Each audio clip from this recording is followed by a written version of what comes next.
Queridos hermanos, bendiciones. Bueno, no los he olvidado. Hace días que no les mando ningún video, pero bueno, ahora estoy por aquí para grabar la reflexión del día de hoy.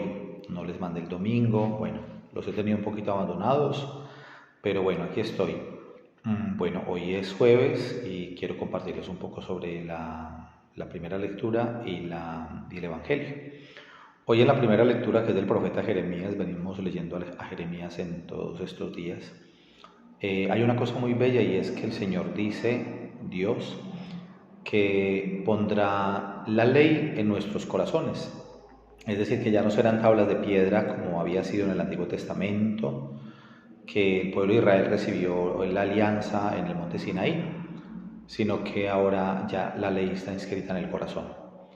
Y yo creo que eso lo podemos evidenciar cuando precisamente si nos dejamos como moldear por el Señor, si nos ponemos en su presencia. De hecho, hoy el Salmo dice, Señor, instrúyeme como en tus preceptos, es decir, o en tu ley, ¿no? Es como la expresión del Salmo de hoy, ¿cierto? Instrúyeme como en tu ley. Entonces, es pedirle al Señor también esa gracia, que nosotros la vida la pongamos a la luz de su palabra. Y cuando eso pasa, entonces vamos teniendo una conciencia delicada con respecto, digamos, a lo que es la voluntad de Dios. Y por eso ya esa palabra está ahí en el corazón.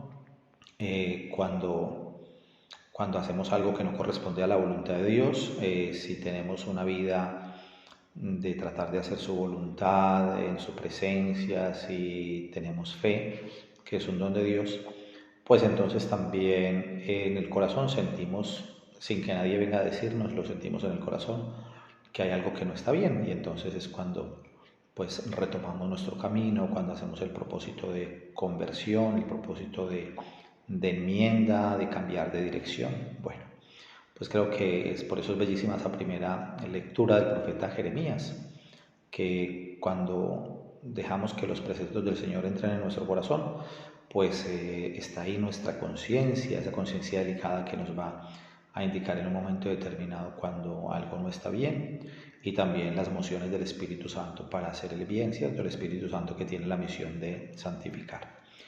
Bueno, y sobre el Evangelio de hoy nos encontramos con el Evangelio de Mateo. Este relato aparece en varios evangelios, también en el de Marcos, pero hoy nos vamos a centrar en el Evangelio de Mateo, que es el que se ha proclamado en este día.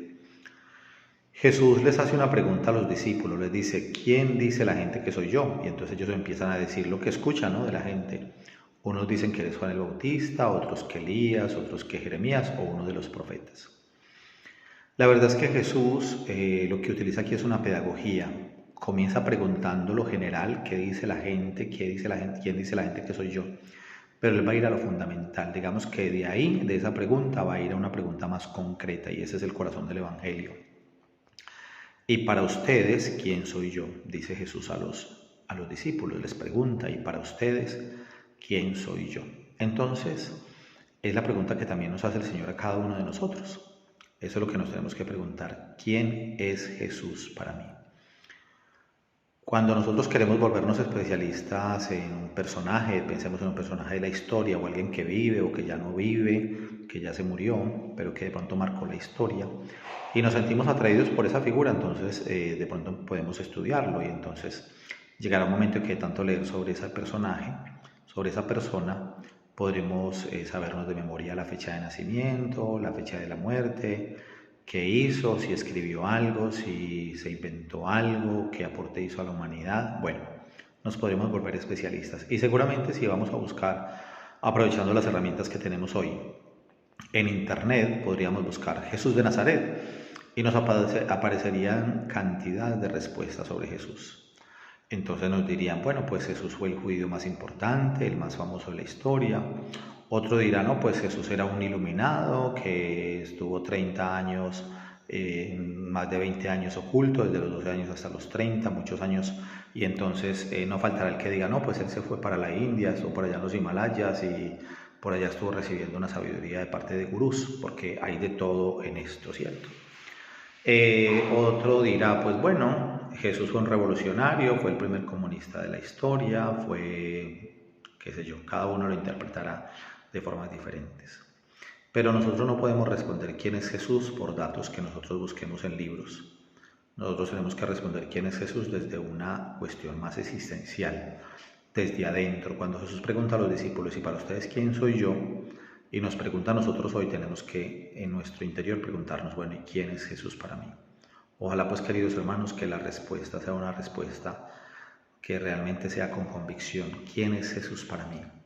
Lo conozco, conozco su palabra, conozco lo que él piensa, cómo actúa, ¿cierto? Es importante que nos preguntemos. Bueno, hoy en el Evangelio, Simón Pedro, que siempre se caracteriza por ser una persona que responde las cosas así rápidamente, pues sencillamente dice, tú eres el Mesías, el Hijo de Dios vivo. Y ante esa respuesta, que no tiene ninguna duda Pedro en afirmarla, Jesús hace un elogio de Pedro y dice, dichoso tú, Simón, hijo de Jonás, porque esto no te lo ha revelado ni la sangre, ni la carne, ni la sangre, sino mi Padre que está en el cielo. Entonces, esa es la respuesta de Pedro, como puede ser el vocero del resto de los discípulos que también están pensando que Jesús sea el Mesías, o Pedro que en su corazón siente esto. Pedro es un hombre con unas salidas magistrales. Por ejemplo, en el Evangelio de Juan, el capítulo 6, cuando Jesús hace el discurso del pan de vida y luego Jesús dice, yo soy el pan vivo bajado del cielo, llega un momento en que el lenguaje de Jesús no lo entienden todos, porque Él les está diciendo de comer su cuerpo. Entonces la gente lo interpretó y se asustaron, pensaron que les estaba diciendo literalmente de comer su cuerpo, o sea, como de un ser humano comerse a otro. Entonces, ante eso, pues muchos se escandalizaron de ese lenguaje, no lo entendían. ¿Cómo nos va a decir que tenemos que comernos el cuerpo de Él? Entonces muchos empezaron a retirar. Y Jesús le preguntó a los 12, les dijo, ¿y ustedes también me van a dejar? Y entonces Pedro toma la palabra, es bellísima esa expresión del Evangelio. Pedro dice, Señor, ¿a quién iremos? Solo tú tienes palabras de vida eterna. Qué especial en el corazón de Pedro, un hombre que era rudo, que era pescador, que seguramente era una contextura fuerte y un hombre también, podemos decir, pues con cierta ignorancia, digamos a nivel intelectual, porque en aquella época no había universidades, la gente era como trabajadores, como del campo, pues él era pescador allí en el lago, entonces era un hombre muy, muy básico. Y él decir esa expresión tan bella en el Evangelio, Señor, ¿a quién iremos? Solo tú tienes palabras de vida eterna. Pero ese mismo Pedro es el Pedro que también es violento, que en el Jueves Santo, en el huerto de Getsemaní, saca la espada y le corta de un tajo la oreja a Malco, cuando va a ir se van a llevar al Señor, y Jesús lo regaña y le dice, envaina la espada, que el que a espada mata, a espada muere, ¿cierto? Entonces vemos pues como esas reacciones así como tan sin pensar o tan fuertes de Pedro, pero es bello eso que hoy hace un elogio Jesús de Pedro y le dice que eso no te lo ha revelado ni la carne ni la sangre, sino mi Padre que está en los cielos. Pero hoy hay un contraste también muy grande en el Evangelio, porque después de eso Jesús les empieza a decir que Él tiene que subir a Jerusalén, les hace un anuncio de la pasión, uno de los anuncios de la pasión, y le dice, el Hijo del Hombre, Él tiene que subir a Jerusalén, ser condenado, flagelado, crucificado y después resucitar el tercer día. ¿Y qué sucede en el Evangelio de hoy? Que Pedro se lo lleva aparte y le dice, no, Señor, ¿cómo se te ocurre? ¿Cómo te va a pasar eso? Jesús, para que no se me olvide, Jesús en el momento en que elogia a Pedro por la profesión de fe que ha hecho, Jesús le dice, tú eres Pedro y sobre esta piedra edificaré mi iglesia y lo que haces en la tierra quedará atado. Lo que ates en la tierra quedará atado en el cielo y lo que desates en la tierra quedará desatado en el cielo. Le entrega las llaves. Pedro es la roca, el fundamento, es el primer papa de la historia. Entonces, el nombre de Pedro significa eso, roca, ¿no? Kefa, roca, piedra. Y qué particular que hoy, después de que Pedro se escandaliza y le dice, no, Señor, ¿cómo te va a pasar eso? ¿Cómo te van a matar? Bueno, Pedro no logra entender eso. Entonces Jesús le dice, apártate de mí, Satanás. Apártate de mí, Satanás, porque tus pensamientos son como los de los hombres y no como los de Dios. Tú eres para mí piedra de tropiezo. Imagínense eso, Jesús lo ha elogiado hace un momento y ahora le está diciendo que se aparte de él, que es Satanás. A quien tenemos que entender que no es que Jesús le está diciendo literalmente a Pedro que era el diablo, él no era el demonio, obviamente que no, pero la actitud que tiene en ese momento es una actitud de escándalo para Jesús, porque es una piedra de tropiezo, teniendo en cuenta que Jesús, que era verdadero Dios y verdadero hombre, Jesús también experimenta el miedo a la muerte, porque todos nosotros es un instinto de conservación de la vida. Cualquier persona, si nos preguntaran, ¿tú quieres ir al cielo? Sí, todos queremos ir al cielo. ¿Queremos encontrarnos con Dios? Sí. Pero a ver, pues lo digo coloquialmente y jocosamente, yo sí quiero ver a Dios, pero todavía no. Es decir, que yo no me quiero morir todavía. Y eso es tan evidente en todo el mundo que una persona tiene 70 años, 75 y está enferma y va al médico y si el médico le dice que tiene que tomar esas medicinas, la persona se las toma. La persona no dice, no, pues yo ya no voy a tomar más porque es que ya me queda muy poquito, yo me voy a morir en 2 o 3 años, entonces yo para qué me voy a cuidar. No, tenemos el instinto de conservación de la vida, ¿cierto? Entonces Jesús también experimenta el miedo ante la proximidad de la muerte porque Él es Dios, pero al mismo tiempo es verdadero hombre, verdadero Dios y verdadero hombre.